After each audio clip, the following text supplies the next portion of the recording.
Salve, galera, sejam bem-vindos a mais um Bicast, o podcast aqui da Biconte. Eu sou o Anderson Ferreira, ao meu lado o Elton Orvati. Chegamos, mais um episódio. Mais um.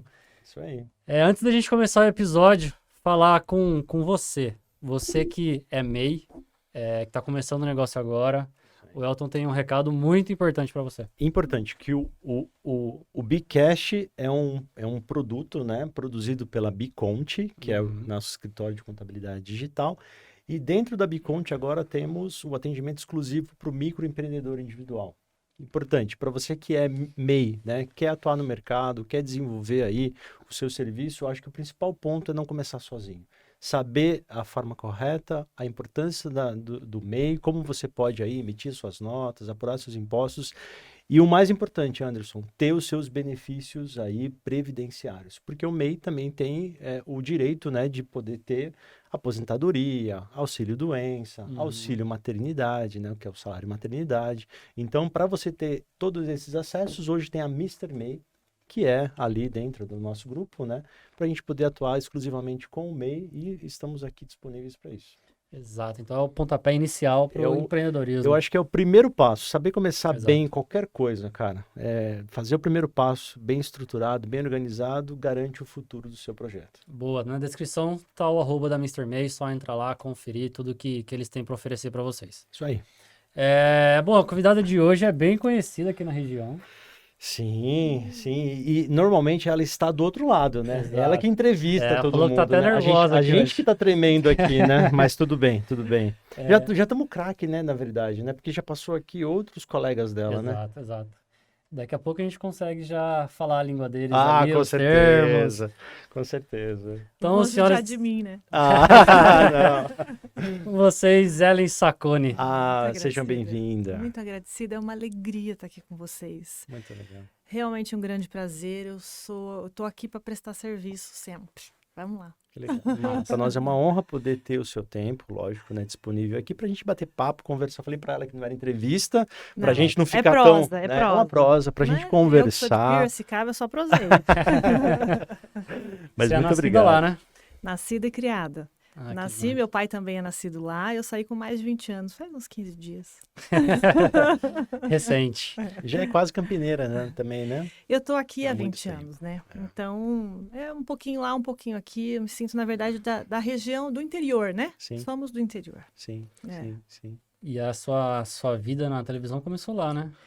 Isso, eu comecei na TV local de lá. Eu já fazia a faculdade de comunicação, publicidade e propaganda. Como eu sou de Piracicaba, eu fiz a Metodista de lá. Sim. Meu pai foi professor da Metodista há 44 anos, na área de educação física. Então, eu estava em casa, né? E aí eu fiz publicidade e propaganda naquele momento de tatear o mercado. Eu sabia que eu queria comunicação, mas não sabia exatamente o que era. E aí, quando eu caí para o mercado, eu cheguei a me formar em PP, que a gente fala, né? Eu caí para o mercado e fui trabalhar com marketing político. Eu me lembro que, na época, estava se falando muito sobre o marketing político. Eu fui conhecer, participei de algumas palestras em São Paulo. E aí eu vi que o que eu queria era o jornalismo. Porque a publicidade, ela monta para apresentar aquele produto. E eu queria mostrar o real. Legal. Aí eu tive que voltar. Aí eu fiz mais 3 anos, né? Porque tem a comunicação social, que é o primeiro ano, você consegue equivalência. É muito igual, né? Muito parecido, que é mais a base teórica, filosófica da coisa. Sim. E aí fiz mais 3 anos e aí tô sendo feliz desde então. Que legal. Se encontrou, né, Ellen? Se encontrou, né?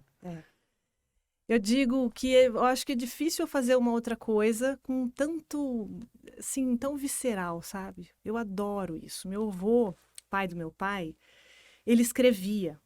Então, no jornal que era de Piracicaba, inclusive. Então, ele escrevia poesias, ele escrevia cartas, né? Para outras pessoas de outros estados. Naquela época não tinha internet. Sim. E aí, ele tinha um escritório um pouco maior do que esse estúdio aqui, mas pouquíssima coisa maior, rodeado de livros, e lá ninguém entrava. Porque tinha a máquina de escrever, que inclusive está comigo até hoje. Que legal. Tinha uma escrivaninha meio, assim, de uma madeira grossa, sabe assim? Onde ele ficava ali na máquina de escrever e ele escrevia cartas para pessoas. Ele era da Academia Piracicabana de Letras, então era um universo aquilo ali, era meio que um mundo de Nárnia para mim. Que bacana. E os netos bagunceiros não podiam entrar lá. Só que eu, a caçula dos netos, com a carinha doce, fui ganhando espaço, sabe? E aí ele me ensinava a datilografar, na verdade, na máquina de escrever, sem olhar, porque era o certo, então eu tinha que usar o dedinho. Aí ele colocava, às vezes, um papelãozinho, uma coisa muito simbólica por cima pra gente não ficar olhando as letras. Sim. E aquilo era o meu mundo, sabe? Então, eu acho que teve essa influência das letras mesmo, no sentido porque ele fazia artigos e aí... Enfim, meu pai e minha mãe são professores de educação física. Eu, por osmose, aprendi a dar aula. Meus pais têm academia em Piracicaba até hoje, de ginástica acrobática. Minha irmã seguiu, eu cheguei a dar aula na época, porque não tem como não aprender. A gente aprende, né? Filho de peixe, peixe é. Mas não era aquilo que eu queria. Aí meu pai falou, não, vai fazer o que você quiser. Minha mãe também, até hoje, né? Então, voltei para a faculdade, fiz o jornalismo e eu digo hoje assim, que eu sou das... Eu vejo a vida em texto. É louco, né? Isso. Caramba, que legal. Mas vamos supor que eu vou viajar com minha família, meu marido. Eu tenho pilhas de cadernos ou caderninhos de anotação. Bloquinhos. Porque durante as férias, tô passando em tal lugar, eu bato o olho naquilo e falo, nossa, e aquilo espirra de mim, sabe? E aí é assim. E você vive isso, né? É. Respira isso. Né? A gente estava falando ali, a jornada começa cedo, né? É assim que é. É Que gostoso, legal. sabe? É muito legal. Que legal. Não paro de falar. E pra você, acho que hoje em dia, então, acaba sendo mais natural ter que fazer uma pauta ou alguma coisa do tipo. Acaba sendo mais simples, isso que eu ia né? falar. Então, chega uma hora que você já não sabe mais o que é a sua profissão e o que é a sua vida, porque, na verdade, você vive isso, né? É muito isso. Eu acho que até por essa mistura que eu falo que eu vejo a vida em texto, porque eu bato o olho em uma situação que me agrada ou não, vem para mim um texto na cabeça. Que legal. O texto que eu digo assim, não é o off que eu vou ler, mas assim, a ilustração mental é uma frase, entendeu? A vida minha é assim, por isso que não mistura. Acaba que mistura.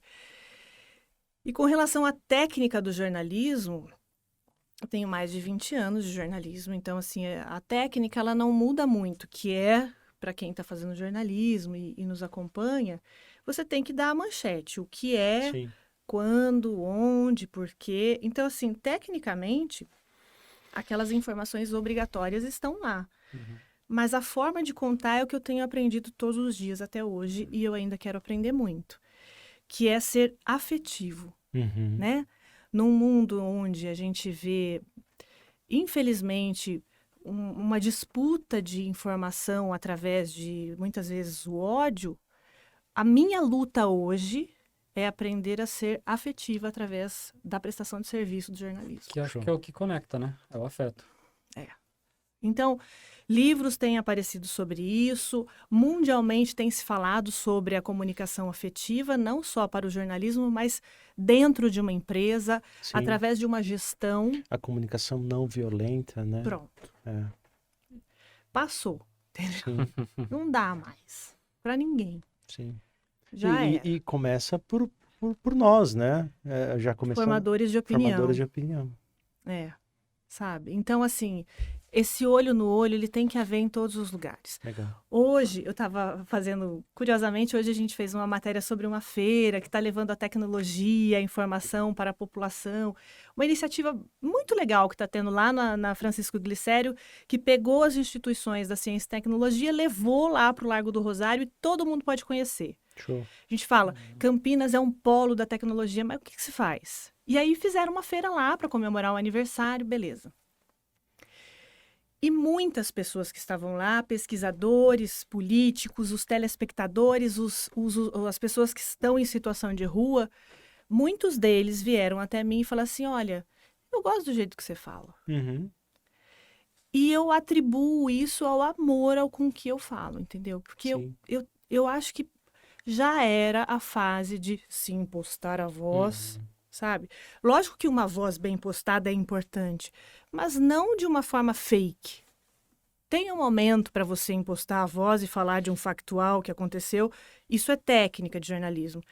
Mas ainda nesse momento de falar de um acidente, você tem que ser afetivo no sentido de ter empatia com quem se acidentou. Exatamente. Sabe? E até É o princípio, né? É a base, né? É. Porque sem isso não sustenta o que você quer comunicar, né? Então, nesse sentido, com 25 anos de formação, mais de 20 de Campinas, de jornalismo em Campinas, eu ainda aprendo. Graças a Deus. Até um feedback do que você acabou de falar. Quando eu comentei com a Karina, minha esposa, que seria você a convidada e tudo mais, ela falou, nossa, ela é minha favorita, eu gosto muito do jeito que ela fala. Se conecta. Deus seja louvado. Conseguiu conectar e acho que tá dando certo. Eu agradeço por isso. Eu agradeço honestamente, genuinamente por isso, sabe? Porque eu amo o que eu faço. A gente fala, e se você tiver que fazer outra coisa? É claro que eu vou fazer, mas o jornalismo, ele me... sabe? E uma coisa tão legal, Ellen, eu estava tentando rastrear nas minhas memórias aqui um fato que alguém comentou de você, mas na verdade não era, a gente estava falando de outra coisa. Eu estudei junto com o André Heller, esteve aqui, né, semana passada com como é que chama o menino? Desculpa, Duca, eu esqueci o nome dele. O Flávio Paradella, é isso. O André esteve aqui, né, com o Flávio Paradella. E aí eu fiz a gente estudou junto aqui na Unisal, né? A gente fez algumas matérias juntos e tinha uma professora, doutora, e ela é de Piracicaba, a doutora Roberta Gaia. E aí um dia, não sei por quê, ela comentou, acho que foi dos seus pais. Porque ela é da artística, da ginástica artística, ela comentou. E aí, no meio da conversa, né, o André comentou, poxa, a Ellen tá sempre lá nos bastidores, né, no ginásio com o Maurício. Eu vejo ele porque jogava vôlei. E aí ela comentou, né, falou assim, eu conheço os pais dela. Conheço os pais dela, a doutora Roberta Gaia. Né? Que legal. E ela falou, conheço os pais dela, mas aquela menina é um doce, né? Aí começou a elogiar muito você. Isso já faz uns 6 anos. Que legal. E eu lembrei disso por causa do André Heller, que esteve aqui semana passada. Aí falei, poxa, olha que bacana, né? É por causa dessa conexão, né? Ela conhece seus pais, mas aí conectou aí dessa facilidade sua. E essa afetividade que eu busco todos os dias, porque não é fácil, né? A gente tem desafios, todas as profissões, todos os dias a gente encontra pessoas que nos desafiam. Então, eu acho que essa busca vem também dos meus pais. Porque eles sempre foram professores afetivos. Isso é uma coisa muito presente na minha casa, quando eu vou para Piracicaba e encontrar com eles, e a gente está à mesa conversando, aquela italianada, né? Aquela saconada, gente. E é muito comum os meus pais encontrarem ex-alunos de anos, assim, de décadas, que falam, nossa, que saudade da sua aula. Então, isso está em mim. Porque eles eram, talvez até por serem da educação física, que é aquele momento, né, da descontração e tal, da saúde. Então, eles eram acolhedores, sempre foram comigo, com os meus amigos, com os alunos, enfim. Tudo tá meio ali, né? Sim, tá junto, né? Sim. Então, eu busco também, na minha profissão, esse acolhimento que eles tinham como educadores, sabe? Porque o jornalismo, ele é uma forma de prestar serviço formando, né? Sim. Através da informação. Então, totalmente. Por que não, né? Utilizar da formação dos professores, da pedagogia. Sim. Quando eu pego uma reportagem que eu preciso traduzir, por exemplo, de ciência e tecnologia. É difícil a gente falar para quem está em casa, um analfabeto que também é o nosso telespectador, o que é o Sirius, que é um acelerador de partícula. Para mim é difícil. E aí o que eu faço? Eu recorro a essa afetividade dos meus pais que faziam a comunicação de uma forma pedagógica com amor, entendeu? Sensacional. Sensacional. E no jornalismo lá atrás você começou no esporte, né? Foi estratégico isso ou não? Foi tudo acontecendo. Foi acontecendo. Eu trabalhei numa produtora que era de Limeira, que prestava serviço para um canal de esporte daqui de Campinas. E aí, então, a gente fazia toda a cobertura do futebol, menos de Campinas. Então, eu fazia Rio Branco de Americana, 15 de Piracicaba, Velo de Rio Claro, União de Araras. E aí, toda semana, a gente ia para um desses times, ou mais, acho muito mais. Você viu que a entonação, quando falou 15 de Piracicaba, mudou, né? 15 né? Nem venho. Meu pai foi colocando de 15. Sai pra lá. É o caixa de fósforo, né? Asa de barata. Não adianta você tentar ser caipira, porque só é caipira quem é. É verdade, é. Mas o pessoal de Americana tem um pouquinho. Eu trabalhei 3 anos em Americana e eu já senti um sotaque um pouco mais puxado perto de Piracicaba. Na verdade, todo interior tem, mas carcanhar de grilo mesmo só eu. Só. É isso. Muito E aí, bom. enfim, eu acabei que já tinha essa coisa do esporte, porque eu fui jogadora de handball, de vôlei e tal. legal. Fui federada em vôlei. Caramba. E, aliás, se não fosse, meus pais tacavam na guasca, né?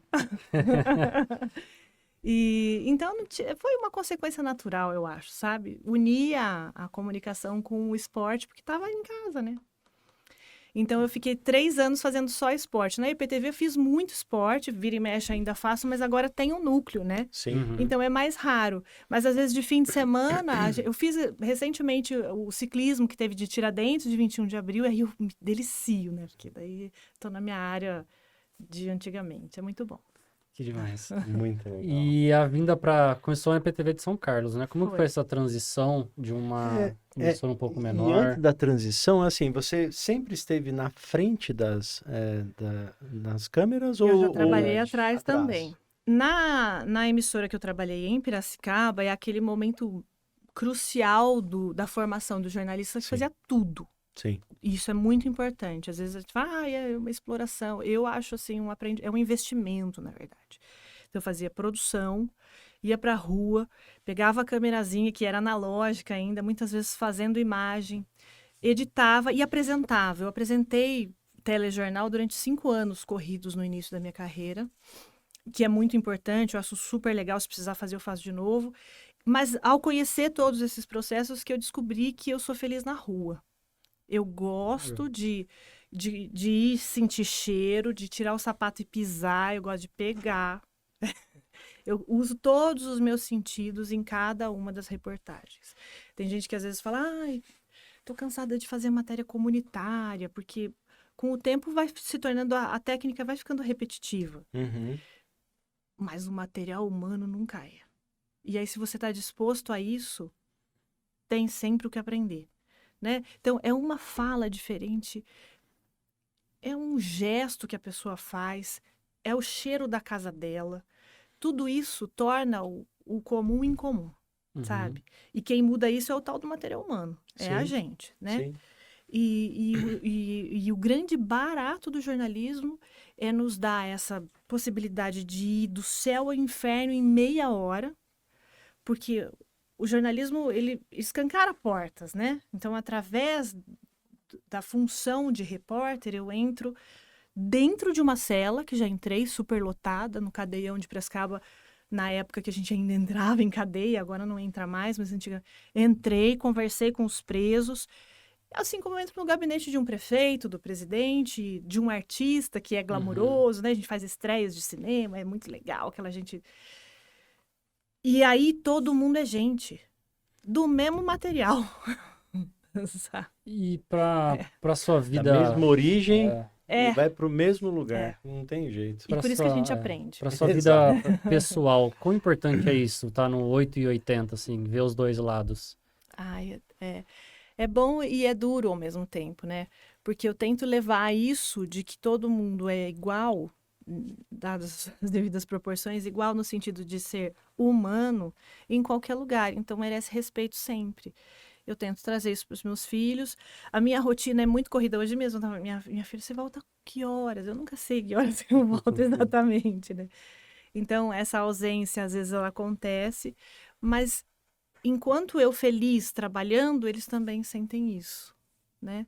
Eu acho que é mais ou menos, é fazer dessa minha felicidade de aprender todos os dias uma forma de levar para eles que é possível ser feliz, né? Sei lá, não tem muito regra, né? Mas é claro que tudo tudo se mistura. Por isso que eu falo, o meu status é Ellen, mãe e repórter. Necessariamente nessa ordem, mas não toda hora, né? Eu sou ali tudo ao mesmo tempo, né? É tudo junto. Demais. Você gosta mais de ser reconhecida como jornalista ou como repórter? Tudo igual. É tudo igual? Eu acho. É jornalista, repórter. É, a mesma coisa. Tudo vai escrever. Mas você gosta de estar mais na frente das câmeras? Nossa, acho que nunca pensei nisso. Não sei se na frente da câmera. Porque eu gosto de escrever também. Eu escrevia para revista e isso me fazia muito feliz. Eu estou fazendo a experiência agora de fazer a Rádio CBN, que também está me realizando muito. Eu vi, tem umas entradas, né? Na Tem, CBN então, agora. sempre que tem matéria importante, Sim, relevante, a sim, gente entra ao vivo tenho ou acompanhado. pré-gravado para a CBN. O meu quadro em cena, meu não, né? O quadro em cena, no qual eu participo, que é da IPTV, também foi para a CBN, então a gente leva a agenda cultural toda sexta-feira para a CBN e é uma delícia. Então, eu não sei se está ligado à câmera, mas está ligado a comunicar. Uhum. Ô, Ellen, sabe uma coisa legal, assim, eu acompanho bastante, né? Eu tenho os amigos que estão na TV, né, o pai do Anderson, então a gente tá sempre acompanhando o trabalho de vocês, né? E tinha um quadro tão bacana que você chegou a fazer lá na IPTV, que era, se eu não me engano, era alguma coisa com fé, Passos da Fé. Ah, foi uma série. Eu acho que essa série deveria ter, cara, deveria, porque você tem tantos relatos no Brasil de experiências, né, de pessoas com o sobrenatural, Sim. com a fé, com a espiritualidade, que a gente não poderia fazer só um programa com alguns episódios e parar. Por que você foi entrar nesse Isso assunto? deveria... Agora a gente vai ficar aqui até o fim do ano. Não, mas sabe por quê? Porque ali você expressou isso tudo que você está falando, a pessoa que você é. Eu lembro de um episódio que ela foi Itu, Cabreúva, algum lugar. Eu lembro desse episódio. Pirapora. Nossa, foi incrível, cara. Eu lembro que eu fiquei assistindo aquilo, eu falei, nossa, que gostoso, sabe? Mas não deveria ser algo pontual, deveria ser algo da grade, Vamos sabe? levar essa sugestão? Eu ia amar. Olha, eu sou a favor. EPTV, por favor, volte Passos da Fé, né? Passos da Fé foi Volte uma Passos da série. Fé, que foi maravilhoso, maravilhoso. Essa série, ela começou com uma sugestão da produtora, Fernanda Zanetti, a ideia foi dela, que era a gente participar de uma romaria que sai de Piracicaba. A Fernandinha também é de Pira como eu. Sim. Que existem vários grupos de romeiros que saem peregrinando de Piracicaba até Pirapora. Assim como vai para Aparecida, enfim, tem vários caminhos que se fazem de fé, né? E aí ela teve a ideia e ela falou assim, Ellen, você topa fazer esse negócio? Eu falei, claro, eu vou ser isenta. Vou ser uma jornalista. Serei Aí foi boa. ecumênica. Ecumênica. Não vou me envolver com as histórias e vou contar tudo jornalisticamente. Na hora que eu dei o primeiro passo, eu já estava de joelho, né? Foi muito isso, sabe? A gente se planejou e aí foi um envolvimento... Não dá nem para explicar, foi lindo, assim. Eu digo que foi uma das reportagens que... Foi uma série de reportagens, a gente saiu de Piracicaba, caminhando com aquele grupo, levando o Andor com o Jesus de Pirapora, né? E a gente se revezava carregando aquele peso que é muito louco, mas todo mundo fala assim, a hora que você colocar no ombro não tem peso, e não tem mesmo. A explicação eu não sei qual é, não sei se é milagre, cada um acreditando no que é, mas o fato é que a hora que você tá na caminhada, que você coloca o Andor, que é pesado, você não sente peso. Não sei se é pela coisa física de você estar no caminho, bom, tudo bem. O flow do momento ali, né? E pode ser, exatamente. E aí foi uma semana a gente fazendo acompanhando essa romaria que foi de Piracicaba. No primeiro dia foi o que a gente mais andou, foram 40 quilômetros caminhando. Eu não sou uma pessoa que, apesar de ter praticado esporte, eu não tenho uma prática regular. Então, eu não tive um preparo físico, aguentei, né? E aí a gente dormiu em posto de gasolina, a gente dormiu na rua, é o que é. E a gente foi mostrando isso em todos os jornais, ao vivo, e fazendo as reportagens, contando as histórias do caminho. Sim. Foi lindo. Foi lindo. Foi lindo, assim, sabe? Foi uma experiência de fé para mim. Eu sou uma pessoa de muita fé, sempre fui. E naquele momento, a coisa do exercício físico, do desapego, trouxe uma experiência diferente de fé. Sim. Porque ali é você e sua dor. Né? Você não tem roupa, não tem nada. É a roupa do corpo, a gente só toma um banho e troca, coloca outra mesma, sabe? Assim, é uma calça, uma blusa e o tênis. E todo mundo compartilhando experiências de vida. Gente. Gente. Não, por isso que eu fiz questão de lembrar disso, porque ali me marcou, sabia? Achei, foi muito e ali incrível todo aquilo. mundo é gente. E todo mundo é gente. Com Eu lembro que dinheiro, tinha os sem relatos dinheiro, com até de história- experiências, né, de algumas pessoas. Tinha uma iluminação tão legal, cara. Ficava um ambiente escuro, a iluminação só na pessoa, né? Eu lembro disso. Me gravou sobre. E eu fui acompanhada de um repórter cinematográfico, que é o Pedro Santana, que é um artista. Ele é diretor de arte, reformado e tal, mas independentemente de toda a formação, ele é um cara que ele tem um olhar para as coisas, sabe? E ele ia roteirizando. Ele falou, Ellen, a gente não pode fazer a mesma coisa todo dia. Eu falei, Pedrinho, como que a gente não vai fazer a mesma coisa Como é todo que dia? você Se vai é todo acontecendo, dia a mesma É coisa. todo dia isso. E ele, E foi, ele né? se desafiou e ele me roteirizava. Não, hoje... Então, a gente saía, vamos supor, teve um dia a gente saiu 3 horas da manhã. Não, Ellen, hoje eu peguei uma imagem assim. Então, você começa daqui. E tudo ficou diferente, sabe? Ele é um artista. Enfim. Tem que voltar, tem que ter as histórias lá de Minas, do Nordeste. Tem que voltar essa série. Não é legal? Ah, é muito Queria legal. pra aparecer. Por que você não sugere? Uma vez... Manda lá, escreve assim, olha, por que vocês não mandam Manda a no Ellen? WhatsApp, Tô Aparecida agora. Não, é um exemplo. Eu tenho um amigo, o Daniel, né? O Daniel, ele é decorador, arquiteto e tal. E ele Sei. começou a fazer as artes. E ele conheceu a Cris. Ah, eu sei que é o Daniel. Eu tô... Ó, faz 3 meses. Uma você, puxão de orelha Daniel nele. e Cris Ai, Maia, Daniel, faz coisa 3 meses que eu feia. estou te chamando aqui, você não vem, tá? Me cria Mas coisa e ele feia. começou a fazer isso, né? E aquilo foi tão legal que virou um quadro fixo, né? Na Rede Globo, né? Foi. Porque eu acho que essa série também poderia virar, sabia? Ah, eu acho. Vamos levar essa ideia Boa, lá, boa. Ô, Ciro Porto, vamos conversar seriamente aqui. Que outro lugar que deve ter dado bastante história foi a Terra da Gente, né? Terra da Gente, isso. E aquele salmão? Conta a história, como que Foi no foi aquele Chile. salmão no Chile? Posso começar falando da praia? Pode! Porque eu sou de Piracicaba, eu já falei. Que Na frente do rio ali, famoso. Então, que meu avô era escritor, eu já contei, mas meu avô também era um pescador de barranco, de varinha de bambu para pegar mandi de parmo. Quem sabe o que é mandi de parmo? Eu Cri, não cri, sei. cri. Eu não sei. Mandi do tamanho do parmo. Nossa, Mandi. muito bom. Os piracicabanos já iam Já. de letra, Foi né? péssima, né? Viu? Escute. Então, eu já tinha essa relação com o rio, com a pescaria. Desculpa, tá? Da piadinha. Maravilhoso. Só que eu nunca tinha pescado esportivamente. Sim. É diferente. Tem técnica. Tem técnica. É um esporte. Sim. É uma legião, é uma comunidade Sim. que tem o meu respeito depois que eu conheci. É todo um processo. E aí, quando me convidaram para fazer o Terra da Gente, porque eu sempre fui uma pessoa muito de pé no chão, assim, no sentido de andar descalça, sabe? Eu sempre gostei muito disso. Eu nunca tinha pescado. Aí a minha primeira pescaria foi na Amazônia, uma pescaria de tucunaré-açu. Para quem não conhece, é a maior espécie de tucunaré.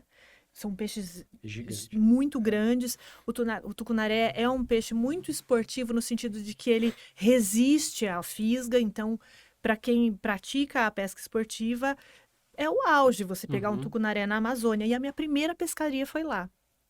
E eu peguei um peixe de 8 quilos. Tem gente que pesca a vida inteira e não pega um tucunaré-açu de 8 quilos. E o meu primeiro foi esse.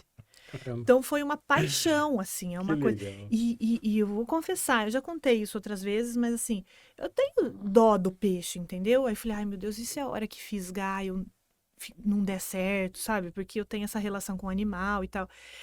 Só que é um esporte. Eu acho que talvez até por essa minha ancestralidade esportiva, a hora que o bicho vai, você vem, e é uma coisa doida. Eu vou ganhar dele aqui. É um esporte. É um mesmo. esporte. Sim. É um sim, esporte. sim. E aí, até acho importante falar isso, porque existem pesquisas muito bem feitas que demonstram que, apesar do ferimento no peixe, um dia depois ele já está recuperado a ponto de poder comer. Isso tudo é muito importante também. Sim.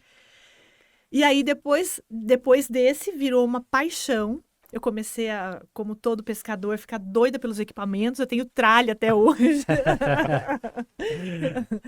Então, aí fui comprando vara, carretilha. Você não pode ver uma coisa nova que você quer. É um inferno, né? E o Terra da Gente é zero roteirizado. Tirando a parte, né, que vai pro Rio. A gente vamos pro Rio, isso aqui, mas o que acontece ali é... Existem muitas surpresas, mas na medida do possível a gente tenta roteirizar, sim. Tem um produtor que vai atrás do destino antes para saber o que tem naquele destino, o que é possível encontrar. A gente trabalha, na época que eu trabalhava, com as aves, por exemplo. Eu fui até a Polinésia Francesa, do outro lado do mundo, atrás de uma pomba que só existe numa ilha.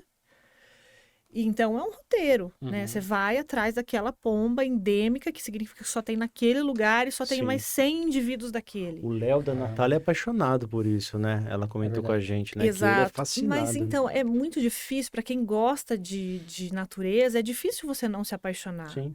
Porque o fato de você ter contato com espécies, raras ou não, mas você ter contato com espécie no ambiente dela é apaixonante. Não tem como não ser. Eu acho que o ser humano também, quando se aproxima da natureza, parece que ele se encontra, né? Então, né, essa sensação de parece que isso aqui faz parte de mim, né? Total. Já teve, eu tenho relatos de outros colegas que foram para a pescaria, por exemplo, e não se identificaram. Outras mulheres, por exemplo. Eu não me incomodo com aquela meleca que vem do peixe, eu não me incomodo em colocar a isca.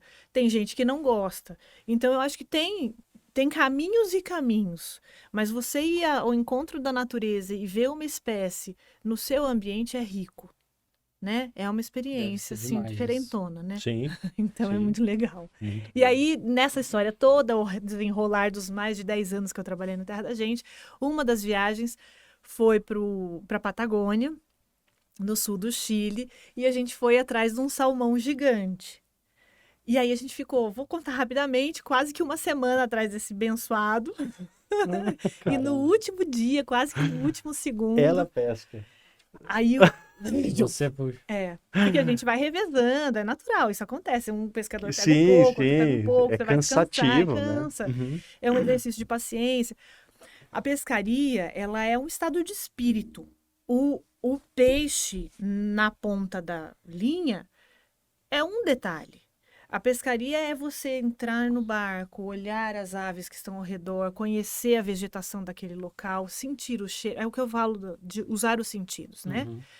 Então, o Terra da Gente me deu esse privilégio que, como um ser comum, eu não teria, de viajar o mundo, que legal.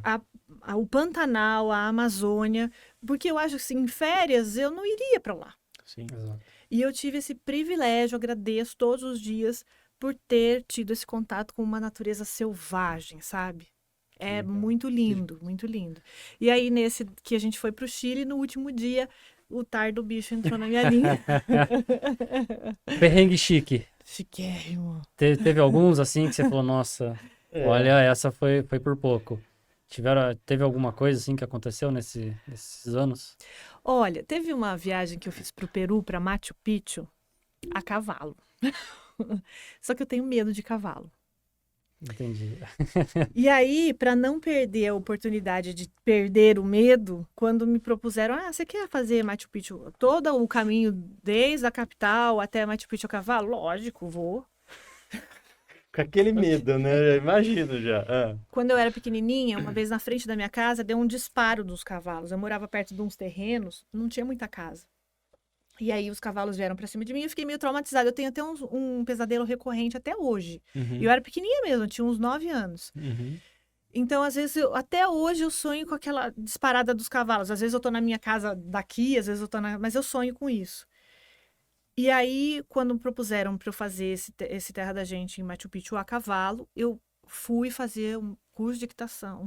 Comprei a roupa, a calça, o chapéuzinho, a bota. Kit completo. Comprei tudo bonitinho. E aí fiz 1 mês de equitação. Mas, rapaz, vocês já andaram a cavalo? Eu nunca Eu era criança, eu não Pois lembro muito. Eu vou te contar um segredo. O cavalo, ele não respeita quem tem medo. Aí mesmo fazendo 1 mês, pagando 1 mês de equitação, eu subia no cavalo e ele saía que nem um doido. Então foi um perrengue chique, assim, sabe? Porque ele é uma relação mesmo do homem com o animal. Sim. Se você não tem o comando psicológico, sei lá qual a explicação para isso, quem entende de cavalo depois pode até mandar uma mensagem explicando isso pra gente, mas já me disseram que, assim, se você não está sob o domínio psicológico do animal, ele faz o que ele quer. E ele parava, e ele descia para comer, e eu lá em cima sem jeito, todo mundo indo embora, ele ficava emperrado comigo. Para quem já assistiu Avatar, é aquilo que acontece, a conexão, né? Conecta, aí é isso. Conexão. É verdade, eu assisti esses dias. Eu também fui assistir por causa do segundo filme, aí eu tive que me atualizar de novo. É isso. É isso. Então, assim, foi maravilhoso, era um roteiro sensacional, inesquecível, lindo, mas eu tive medo. Foi um perrengue, assim, no sentido de desafio, sabe? Até hoje. Minha filha adora cavalo, então eu subo, eu vou, eu sei montar, aprendi direitinho, sabe? Mas eu não comando o bicho, não. O Gil teve aqui há 2 semanas atrás e ele falou que é muito sensível, né? Porque se você faz um movimento com a mão, mas sem querer faz o movimento com o pé também... Ele se confunde todo e ele não recebe mais nenhum comando. Também não sabia disso. Estamos aprendendo também, A gente aprende cada coisa aqui, cara, que olha... Sabe o que eu tava pensando, enquanto você falava do Ensena? Vocês hoje têm um papel fundamental na cultura, né? Porque, principalmente Campinas, eu sinto que não é uma cidade tão forte, né? Na cultura, assim, da gente ter vários eventos e feiras e tudo mais, né? Então, acho que é muito importante vocês terem um programa de sexta-feira para falar, né? Isso. Deixar o pessoal atenado o que vai ter no final de semana. Eu acho também. Eu acho que isso é uma função de todos os comunicadores e uma função, inclusive, dos empresários para estímulo, né? No sentido de patrocínio, de fomentar a formação de novos artistas. Isso é muito importante. O Ensena, ele nasceu com a Edilane Garcia e ele tem como cerne, o objetivo dele é exaltar a cultura regional, a cultura da nossa região de cobertura, né? Sim. A gente sofreu muito durante a pandemia, fazia pouco que eu tinha assumido essa apresentação, e aí acabou tudo, fechou tudo, não tinha. O que os artistas faziam? Nada, não tinha o que fazer, a gente começou a dar lives, e com esse cerne de mostrar o que é regional, eu comecei eu comecei a buscar os artistas, olha, o que você está fazendo, não sei o quê, e agora... né? A gente já está com 1 ano mais ou menos de abertura total. Eu sinto que o fomento voltou com mais força do que era antes. Exatamente. O que eu comemoro todos os dias. Como se foi algo reprimido que agora... E agora explodiu, sabe? Exato.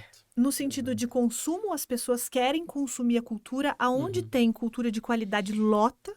Aqui em Campinas. Eu vejo pela Orquestra Sinfônica, que eu sou fã de carteirinha, um trabalho primoroso que se é feito aqui em Campinas, uma das primeiras orquestras sinfônicas do país, e agora ela se tornou, já vinha sendo, mas ela se tornou popular, ela está aberta a todas as formas de música e tal. Mas é claro que eu acho que ainda falta. Só falando um pouquinho dessa explosão, o Ensena, ele ficou só de sábado. A gente tem o Ensena de sábado, que ele tem um espaço de conteúdo, que é para o destaque da semana. Então, um grande show, algo que está acontecendo. E a agenda cultural. Mas tem de sexta o Em Cartaz, que é no Bom Dia Cidade. O Programe-se, que é no IPTV1. E tem o Ensena Cinema, que é de quinta. Então, a gente tem quinta, ao meio-dia. Sexta, às 7 ao meio-dia.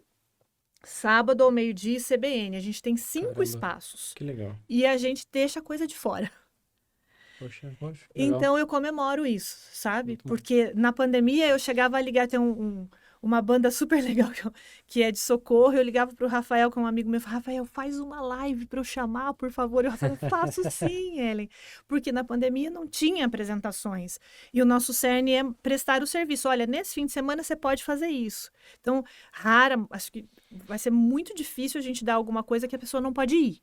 A gente sempre vai mostrar algo que é destaque naquele fim de semana ou na semana seguinte, né? Sim.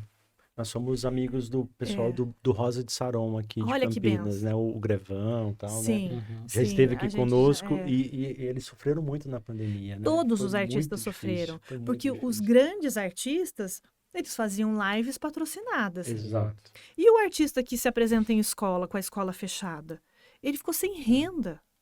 Eu fui numa escola de circo em que as pessoas estavam fazendo bordado para pagar as contas do mês.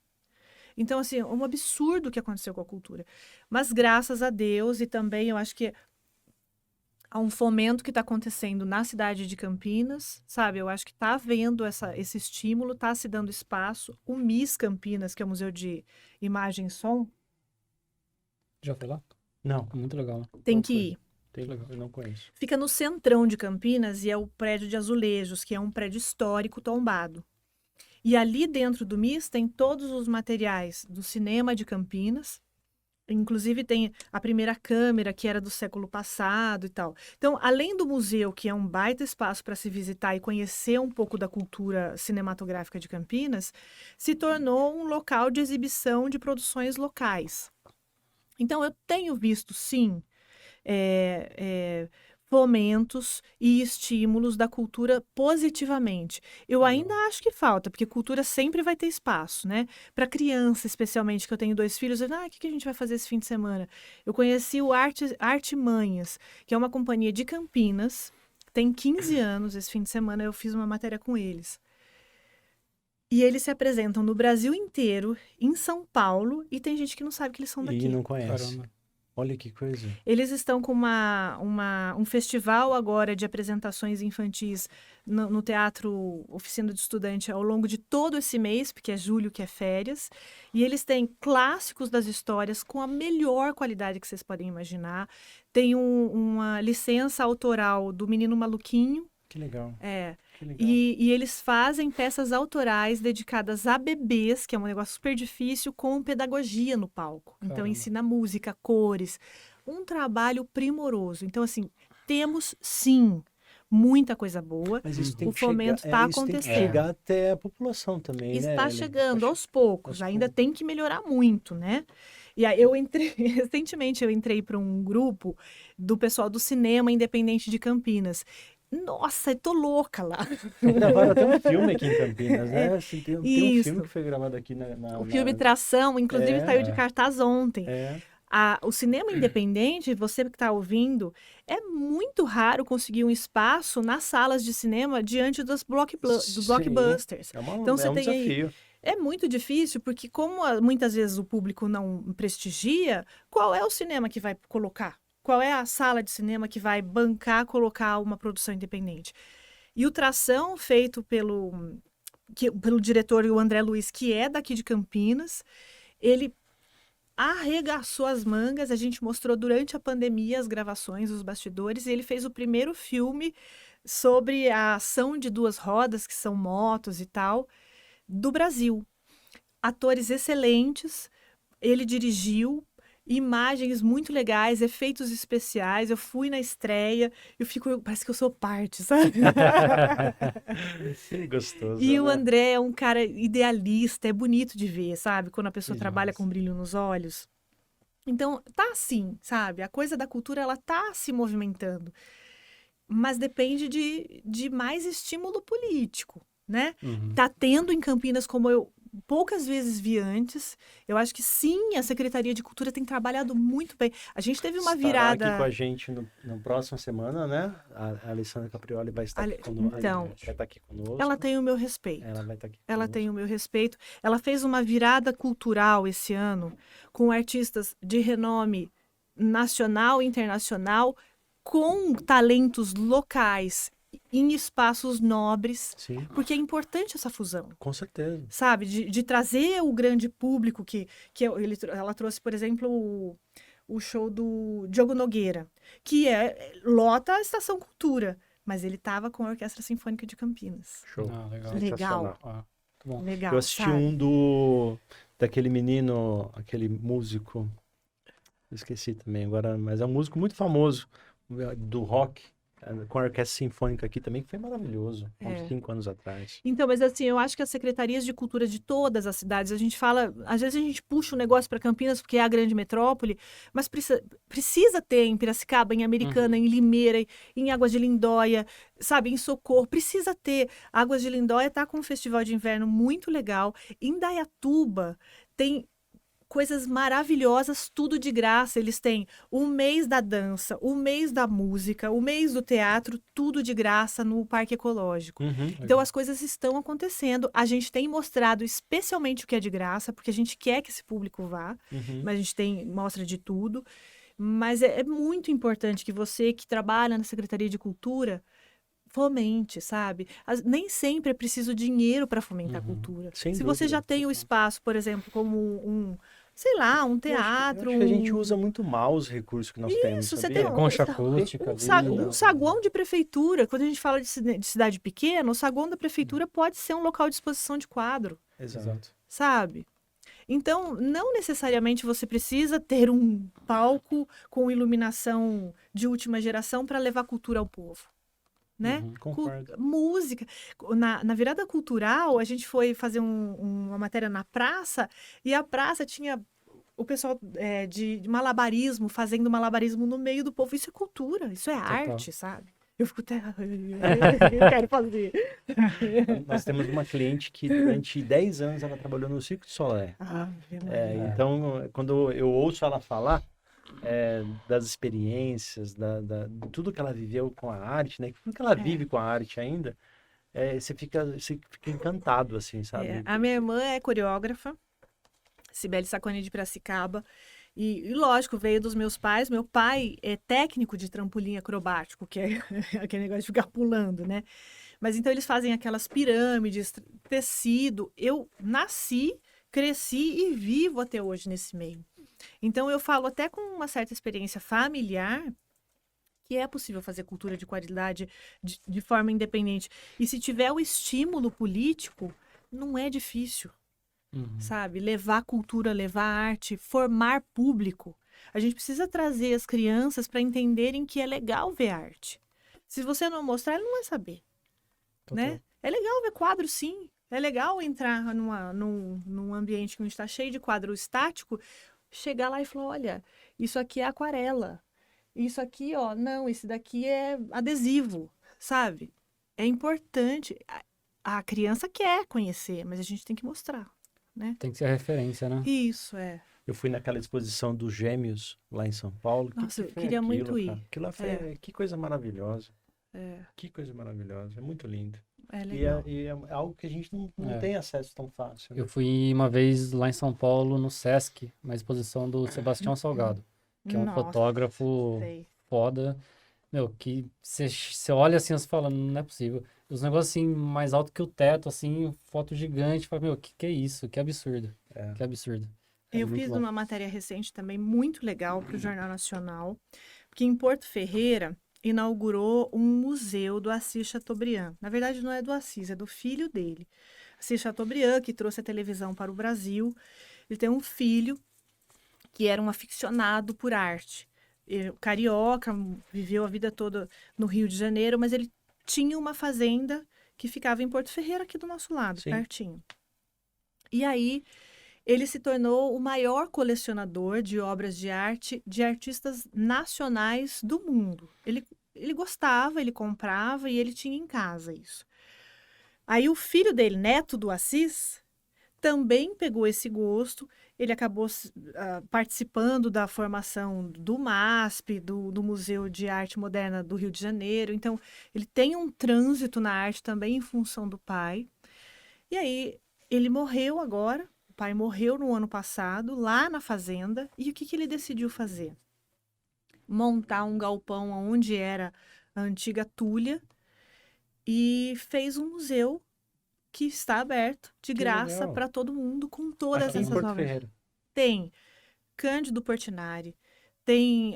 então, sabe assim, os maiores artistas que você possa imaginar do Brasil estão no acervo dele, disponíveis de graça lá em Porto Ferreira.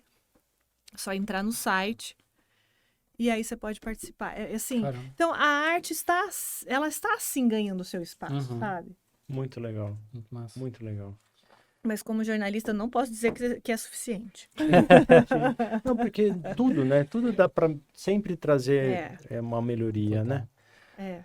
Ué, a gente já tá encaminhando pro final, mas tem duas coisinhas que eu queria falar com você antes. Diga. Ano passado, você ganhou um prêmio com uma reportagem no Globo Rural.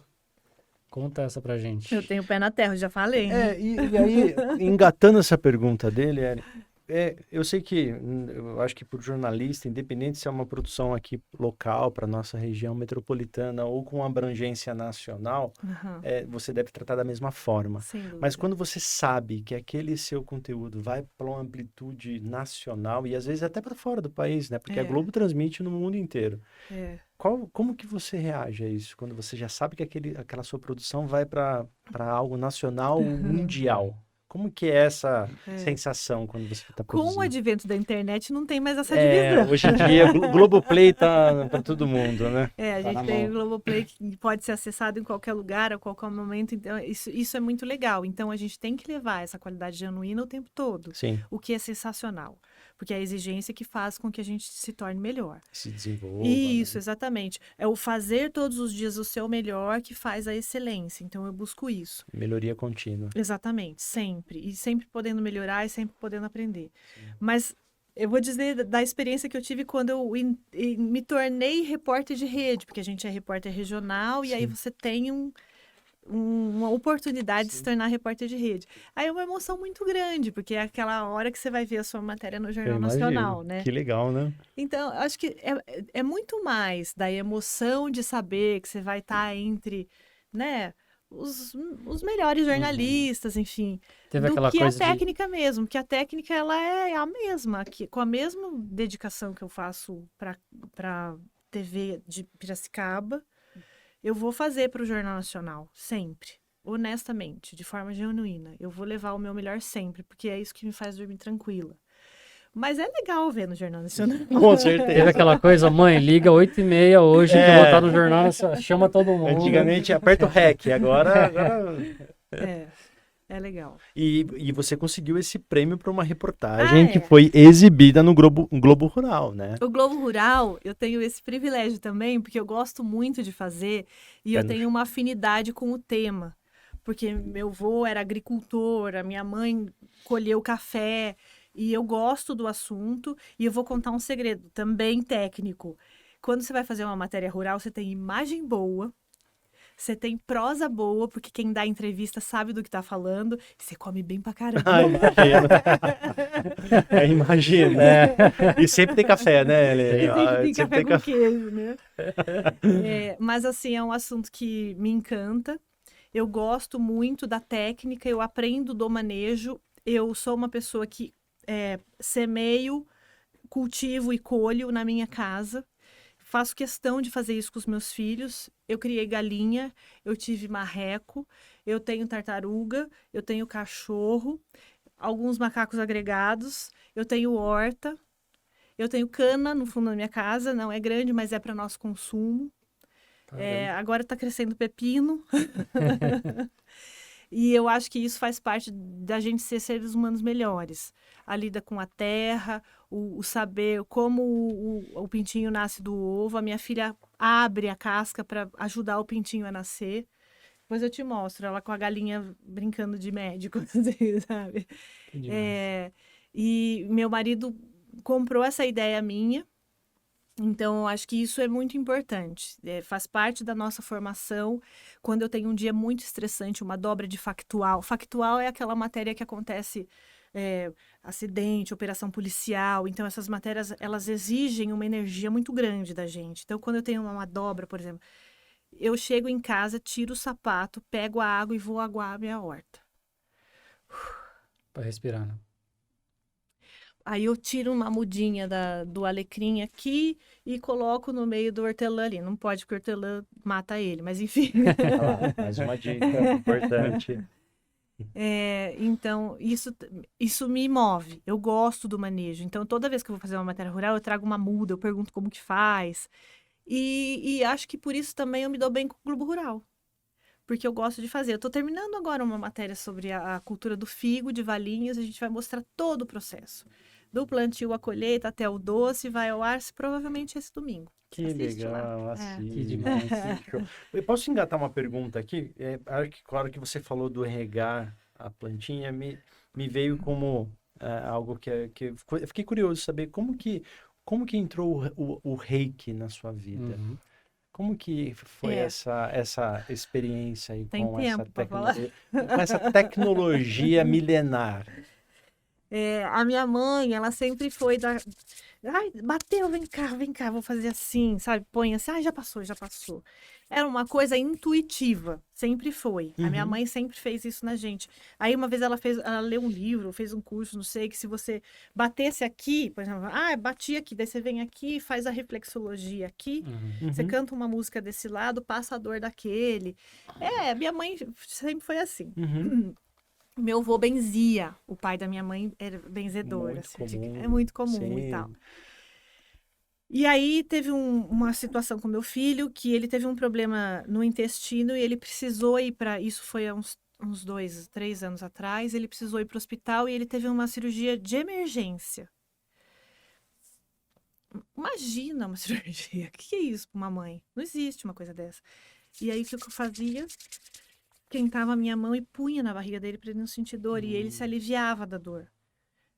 Aí aquilo começou a me interessar, eu peguei um livro que era da minha mãe sobre a energia das mãos, comecei a ler, conversei com uma pastora muito amiga minha, e ela falando sobre a energia do impor as mãos, né? Jesus já falava, usava a imposição de mão para uma bênção, então na Igreja Católica é o benzimento, na evangélica é a unção, No espiritismo é o passe. Eu estou fazendo agora um curso, inclusive, sobre isso. Eu falei, parece que é tudo meio parecido, estou achando que isso aí funciona. Aí eu comecei a ler compulsivamente no hospital, meu filho ficou internado, enquanto ele ficou internado eu ficava lendo aqui para poder fazer nele e servi-lo, né, para passar a dor. E daí eu falei assim, se tá dando certo comigo, eu acho que eu vou fazer uma matéria disso. Aí eu comecei a pesquisar de uma forma jornalística a coisa. É isso mesmo, é em todas as religiões, tem técnica, tem ciência. Aí vi que na USP tinha um núcleo disso. Na Unicamp tem várias pesquisas sobre imposição de mão. Então, vamos falar cientificamente, tá? Cientificamente, não dá para saber o que sai da mão e entra no corpo. Mas através de pesquisas com ratos e humanos, sabe-se que há uma movimentação molecular quando você impõe as mãos. Ainda mais fluido, com a intenção. Com a intenção. Isso. É isso que faz a diferença. Eu fiz um curso uma vez de PNL com essa intenção das mãos, cara. Absurdo. E a mão aquece. A mão ficou vermelha. Exatamente. É absurdo. Cada um descreve de uma maneira e tal. Aí, jornalisticamente, eu fiz essa pesquisa, sugeri para minha chefe, a minha chefe falou, vale, tem sentido, pode ser. Só que daí você tem que mostrar todas para ser jornalístico. Não, eu já fiz a pesquisa, tá aqui, ó, nessa tem isso. Aí eu consegui fechar uma série que a gente começava, eu descobri que em Socorro tem uma legião de benzedores, então eu fui para lá e entrevistei vários benzedores, homens, mulheres, senhorzinho mais nova, cada uma usa o óleo para revelar o que a pessoa tem, a outra utiliza só o terço, é maravilhoso. Da minha avó fazendo isso, a minha mãe. Tinha uma que utilizava raspa de chifre. Nossa, eu lembrei disso agora, com a linha assim. Isso, exatamente. É sensacional. Eu era criança. E é gigantesco, assim, a possibilidade de que você encontra de crenças e formas de fazer de acordo com cada crença, né? Sim. E dentro da coisa mais científica tem o Reiki, que é uma técnica milenar oriental, que é a técnica de impor as mãos. E aí eles utilizam símbolos orientais para você se concentrar nisso e também o equilíbrio dos chakras. No espiritismo, eu também estou aprendendo agora que utiliza essas mesmas fontes de energia que são os chakras. Isso nada tem a ver com religião ou doutrina. Tem a ver com utilizar as suas mãos para transmitir energia e equilibrar pontos de circulação do corpo. Isso é milenar, a yoga, todas as né, Exatamente. falam sobre isso. Né? E aí eu fiz, através da entrevista, também foi a Fernanda que fez a produção, daí, na época, Fernanda Zanetti, e ela descobriu que tinha um Instituto Tradicional do Reiki de Campinas, na qual eu conheci a minha mestre, que é a Helga Moraes. Então, aí eu fui fazer com ela o curso de Reiki, fiz o curso, me auto-aplico, aplico nas pessoas, e é muito legal. É uma intenção de fazer o bem, Muito bom. independentemente da religião ou crença. Se for ateu, eu falo, olha, eu vou aquecer um pouquinho seus pontos de chakras, tá bom? Que legal. Isso, sabe? Demais. Muito bom. Ó, Rede Globo de televisão, ó, em Passos da Fé, estilo Romero, aquele estilo assim, Globo Rural, tá? Mostrando assim as Exato. técnicas, a questão de. Olha, aí, já tô trazendo a pauta já do programa. Tá pronto. Tá feito. Me chama para participar das dicas. Vou fazer um reiki. É gostoso. Eu faço meus marido, meus filhos, meus colegas, com muito amor. Que legal. Que demais. É intenção de amor. Acho que é isso, sabe? Para não falar de crença, é passar amor, é dedicar uma boa intenção. E Ellen, você transmite isso até falando de algo muito pesado, sabia? Exato, exato. Fico muito feliz por isso. É verdade. Se pudesse dar uma dica para a galera que está se formando agora, está começando no jornalismo, o que você pode passar para eles? Para a geração TikTok. Sem dancinha? Eu acho que você não pode, de maneira nenhuma, de jeito nenhum, se render ao algoritmo. Nunca. Interessante. O jornalista, ele tem por base ouvir todas as fontes, ainda que não te agrade, tá? Então, mesmo que você não queira ouvir certas coisas, você tem que estar com os ouvidos atentos a ouvir tudo. Com imparcialidade. Exatamente, para poder levar a melhor informação. E a questão da linguagem, eu acho que hoje, para quem está se formando em jornalismo, é muito importante você beber de todas as fontes do português ortográfico. Então, leia o jornal, ainda que virtual, leia o jornal, leia a revista, assista o TikTok. Mas, sabe, assim, pega um livro de literatura, leia também. E, pelo amor de Deus, não fala assim, pessoal, gente, ô turma.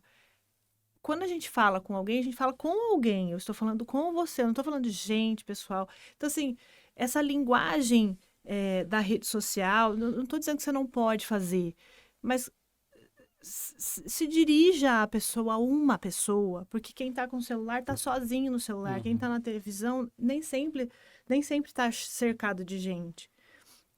Então, fale, sabe, seja direto, capriche no seu português. É importante a gente... Eu também uso VC em vez de você na hora de digitar. Mas eu sei que o certo é você. Então, eu acho que para quem está se formando agora, a gente tem que ser multiplataforma, não tem como ser só televisão, nem só rádio, nem rede social. A gente tem que ser tudo e, por isso, a gente tem que beber de todas as fontes. Eu acho que isso é muito importante. E gostar do que? Eu ia falar ser afetivo. Goste do que você está fazendo, sabe? Não esteja fazendo para ser famoso, para ter seguidores ou likes. Faça porque você está fazendo com amor. Exato. Sensacional. Dica, hein? Sensacional. Sensacional. Essa merece um corte específico. Só disso. Só disso. Sensacional. Com certeza. Atualmente você acho que está fazendo... Vou pegar minha colinha aqui. Você estreou o primeiro conteúdo exclusivo do grupo EP, né? Tudo EP. Com maturidade saudável. Isso. E tem a ver também com isso que eu estou falando. A gente não pode fechar, uma vez jornalista, a gente não pode se fechar a uma rede social exclusiva ou um meio de comunicação exclusivo. Acho que a gente tem que ser tudo. E eu estou aprendendo agora. A IPTV está partindo para a multiplataforma, é um caminho sem volta. Eu acho que não só nosso, mas de todas as formas de comunicação, né? A gente está aqui, podcast, embora não seja uma novidade, mas ele ganhou um grande público recentemente, né? Sim. E aí, eu olhando para tudo isso, falei, não, eu também preciso ser multiplataforma, porque o jornalista ele tem que ser tudo, né? Exatamente. E aí eu levei, então, essa proposta de falar de algo que eu consumo, que é a maturidade, passei dos 40, já tem um tempinho. E eu acho que o bem-estar também está ligado a essa questão afetiva. E então eu decidi começar a falar de coisas que eu consumo, que é saúde, enfim, convívio, essas coisas todas através das redes sociais. Tive a aprovação e a gente tem toda quinta e terça, toda terça e quinta, a gente leva um conteúdo exclusivo, às vezes de beleza, às vezes de saúde, de bem-estar, para as pessoas que já passaram aí dos 35. E Elis, sabia que um amigo nosso bombou nas redes sociais aí nos últimos dias, né? Falando de saúde, né? Que Eduardo, foi? um abraço. Você com a vesícula. Saúde e vinho, né? Saúde e vinho. Você é incrível, cara. Edu, e ele falou com uma vontade séria, né? Ele falou com uma convicção, né? Foi incrível. Na mesma hora eu chamei ele no WhatsApp, eu zoei tanto, mas foi incrível. Contextualizar para quem não viu, ele estava apresentando o jornal, aí trocou vinícola por vesícula. Vesícula. Aí todo mundo tá falando. Mas eu queria só fazer esse convite, Sim. então, nas redes sociais da EPTV Oficial, Sim. Tudo EP, no site Tudo EP. Eu tô fazendo com muita seriedade, porque, principalmente nessa fase que eu tô, a gente tem uma preocupação principalmente com o visual. Então, eu abro a minha rede social, eu tenho proposta, por exemplo, uma linha que você coloca aqui e levanta o olho. Um creme que você passa aqui e tira o pé de galinha.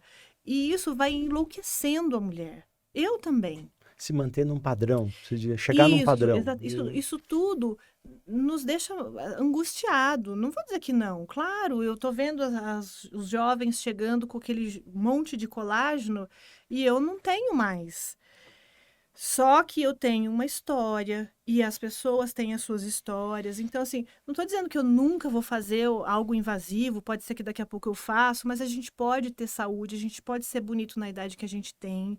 E é isso que eu quero compartilhar nas redes sociais. Essa é a minha proposta, de compartilhar esse momento com você que já passou dos 40 também, homens ou mulheres, e compartilhar mesmo. Então, todo o conteúdo, eu trago uma proposta. Hoje, eu estou trazendo um educador físico que ele ensina um exercício com cabo de vassoura, de você erguer o braço e fazer esse movimento. Eu, por exemplo, eu não tenho atividade física regular. Então, isso eu consigo fazer na minha casa, pegar um cabo de vassoura. O que isso faz? Melhora a minha articulação. Então, toda terça e quinta-feira eu trago uma dica prática. Já falei sobre ginástica facial, que eu pratico. Sensacional. Porque a gente tem muitos músculos no rosto. E, enfim, são vários assuntos que a gente está construindo com a participação das pessoas. Outro dia uma moça me perguntou, olha, o que eu faço com intolerância à lactose? Eu não tenho, mas ela tem. E outras pessoas têm. Então, está sendo uma troca. E eu estou aprendendo muito. Porque outras pessoas com mais de 40 como eu estão trazendo experiências que eu não tinha.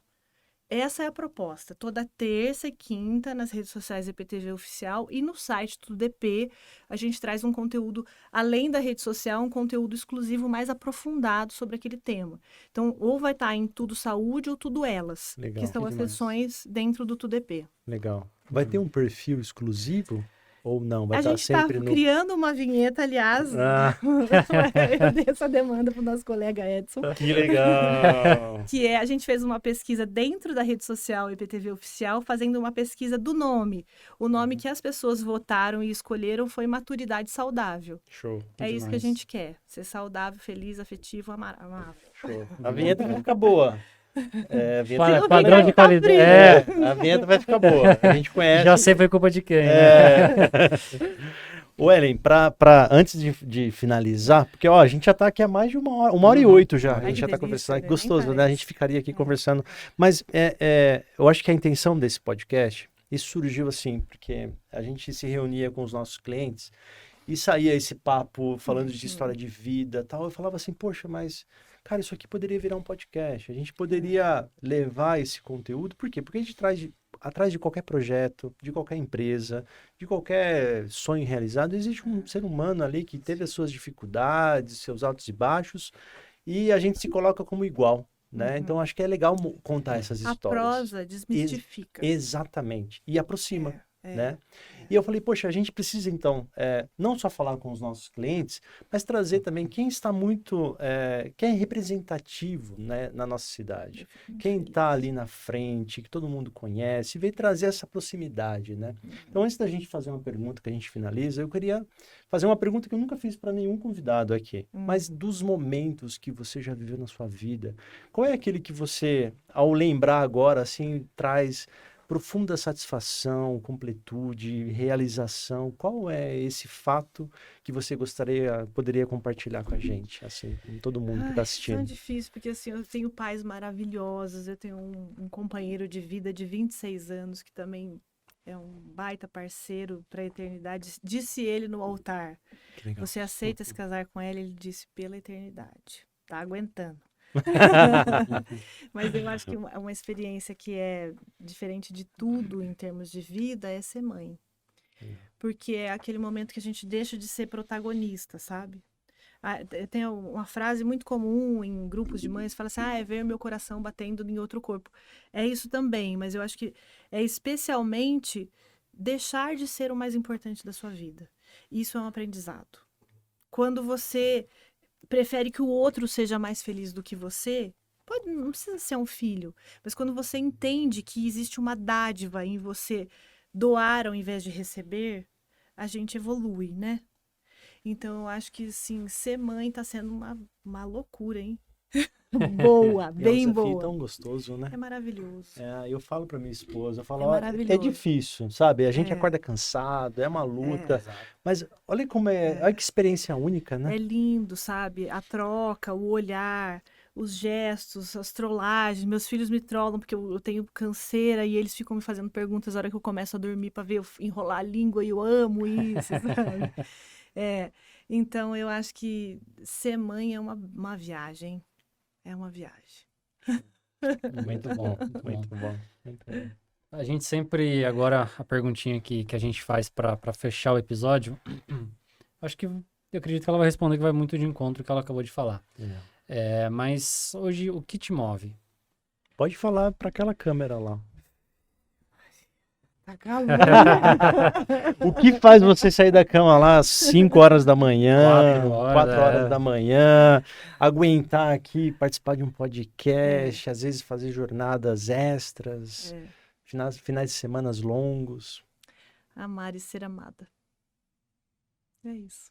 Eu acho que a gente tá na vida para amar e ser amado, né? Muito bom. Muito bom. Você me fez lembrar de uma passagem bíblica, né? Que a gente tá aqui para servir. Né? Quando a gente serve, a gente se coloca como servidor, a gente se sente tão bem, né? Tem uma pesquisa, só para encerrar, tem uma pesquisa que fala que quando alguém dá um presente para outra pessoa, e colocaram os eletrodos em quem recebe e em quem dá.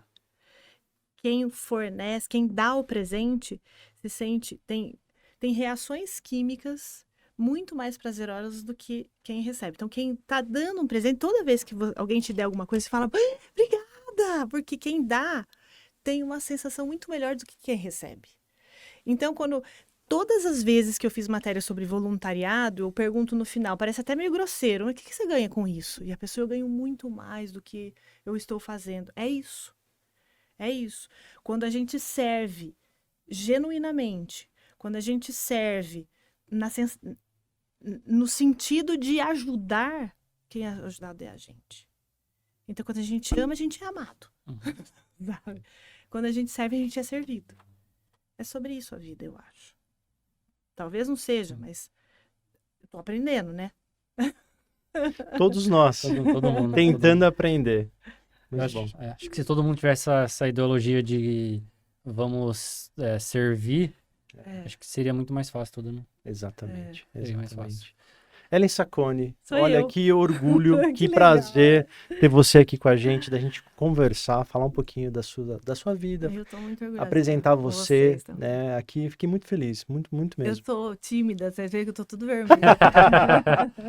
É ruim falar da gente, mas assim, eu tô com muito amor, sabe? Obrigada pelo convite, eu fico feliz, eu tenho vergonha, mas eu acho que a gente tá aqui para compartilhar conhecimento, sabe? Se uma palavrinha do que eu falei te ajudou em alguma coisa, eu fico grata. Não, e é aquilo, né? De inspirar. né? Tem muita gente que está querendo entrar no mercado, fazer o que você faz, e você inspira muitas pessoas sem saber. Se seus filhos fizerem jornalismo, porque o mercado está se fechando, eles vão ser felizes.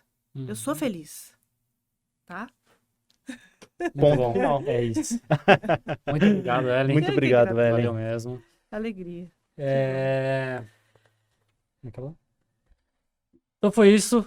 Espero que você tenha gostado. Episódio já disponível no Spotify e YouTube. E YouTube, que episódio gostoso, né? Muito massa, que... né? Papo gostoso. Olha, muito gostoso. A bichinha fala. Se inscreva no canal, ativa o sininho. Siga-nos nas redes sociais. Exato, tá na descrição aqui embaixo. @biconteoficial e no Spotify Bicast Oficial. Siga a Ellen também, que a gente vai compartilhar aí os Exato. cortes e todo esse conteúdo aqui que a gente vai fazer. Então acompanha ela também lá nas redes sociais. Agradecida. Top, é isso. Valeu, mais um Bicast. Até mais. Até. Valeu. Muito